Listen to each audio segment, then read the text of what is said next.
Pernahkah kita diremehkan, merasa tidak dianggap, sudah mencoba dan berusaha, tapi dicibir? Atau kita jadi bertanya-tanya kepada diri sendiri karena banyaknya komentar orang? Jika iya, maka kita sedang merasakan sedikit dari bagian apa yang pernah dialami oleh Nabi Muhammad SAW. Beliau itu bukan sekedar dicela, dituduh gila, tetapi pada saat itu Allah menurunkan ayat-ayatnya, menenangkan hati beliau. Dan yang menarik, Allah bukan sekedar membela Nabi, Allah juga memberikan pelajaran bagi kita semuanya tentang pondasi kepercayaan diri. Dan pondasi ini masih relevan sampai saat ini. Banyak orang zaman sekarang tidak percaya diri. Mungkin bukan kurang kemampuan, tetapi menggantungkan kepada penilaian manusia. Ada satu komentar, hilang semangat. Ada satu kritik, berhenti berkarya. Atau ada yang menghina, seseorang jadi ragu kepada dirinya.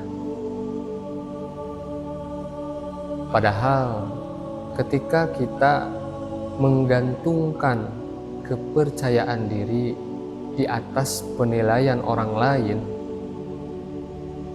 maka kita akan tergantung pada komentar mereka. Semangat kita naik turunnya akan sangat dipengaruhi oleh komentar manusia, dan ini adalah pondasi yang rapuh. Allah Subhanahu wa Ta'ala berfirman dalam Quran surat Al-Qalam, A'udzu billahi minasy syaithanir rajim. Bismillahirrahmanirrahim. Nun wal qalami wa ma yasturun. Ma anta bi ni'mati rabbika bimajnun. Ayat ini secara histori mengisahkan tentang perjuangan Nabi dalam menyebarkan risalah, dalam menegakkan kebenaran. Dan rupanya orang-orang pada saat itu banyak yang menjatuhkan beliau. Salah satunya adalah dengan menuduh gila kepada beliau.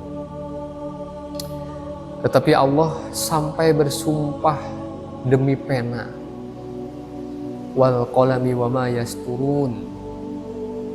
Salah satu tafsirnya adalah tentang pena yang memang ada di dunia, di mana pena adalah alat yang dengannya pengetahuan tertulis, dan dari pengetahuan itu bisa muncul sebuah budaya dan menjelma menjadi sebuah peradaban. Berarti Allah bersumpah atas sesuatu yang amat sangat penting dalam kehidupan ini, dan dengannya Allah menumbuhkan pikiran. Oleh karenanya seharusnya kita berpikir tentang ayat selanjutnya, ma anta bi ni'mati rabbika bimajnun. Atas nikmat yang Allah berikan kepada Nabi Muhammad, maka beliau bukanlah orang yang gila. Nikmat yang Allah berikan itu adalah berupa pemahaman agama, kefasihan berbahasa, keilmuan tingkat tinggi. Sejak awal ayat ini Allah sudah menenangkan hati Nabi bahwa tuduhan orang-orang pada saat itu tidaklah benar, karena tidak nyambung gitu, antara komentar mereka dengan keilmuan yang agung yang ada pada diri Rasulullah Shallallahu Alaihi Wasallam. Dalam artian mereka itu berkomentar tentang apa yang tidak ada pada diri Nabi.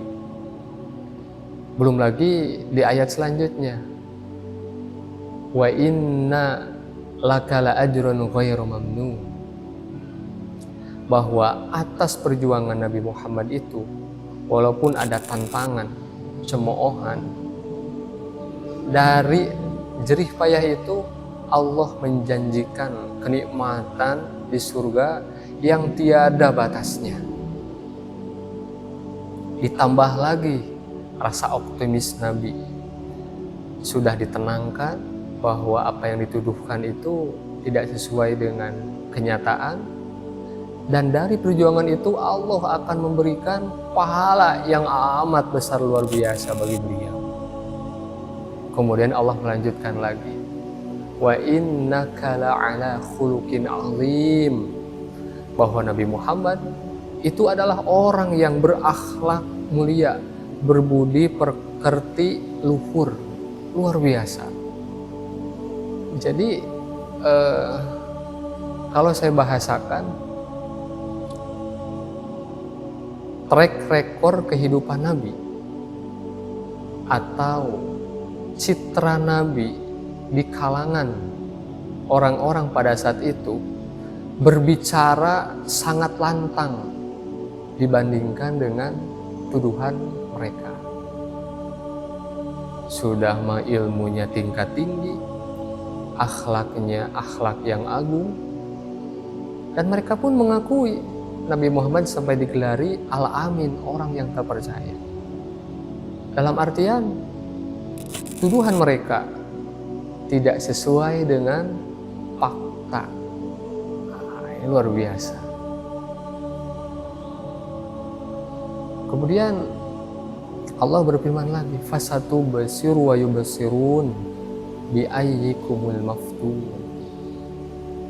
Kelak itu akan diperlihatkan secara nyata sebenarnya yang gila itu siapa sih? Apakah memang Nabi Muhammad atau mereka yang berkomentar itu? Dan biarkan waktu yang berlalu dan akan menjadi bukti bahwa sebenarnya siapa yang benar-benar gila pada saat itu. Inna rabbaka huwa a'lamu biman dhalla 'an sabilihi wa huwa a'lamu bil muhtadin. Dan Allah Maha tahu siapa yang berada di dalam kebenaran, siapa yang ada dalam kesesatan. Dalam ayat-ayat ini Allah tidak menyuruh Nabi atau memerintahkan Nabi untuk mengklarifikasi lah, misalkan untuk merespon tuduhan mereka lah. Tetapi Allah membela Nabi karena pada diri Nabi sudah ada kredibilitas, sudah ada akhlak yang agung, dan juga jaminan atas perjuangan yang beliau lakukan. Luar biasa. Pelajaran bagi saya pribadi dalam ayat ini ketika diterapkan dalam dunia percaya diri atau memangkas insecure, maka ketika kita mendapati komentar orang-orang, kita jangan fokus ke mereka lah. Jangan biarkan komentar itu memenuhi isi pikiran kita. Yang lebih penting adalah bagaimana kita membangun kredibilitas, membangun citra baik.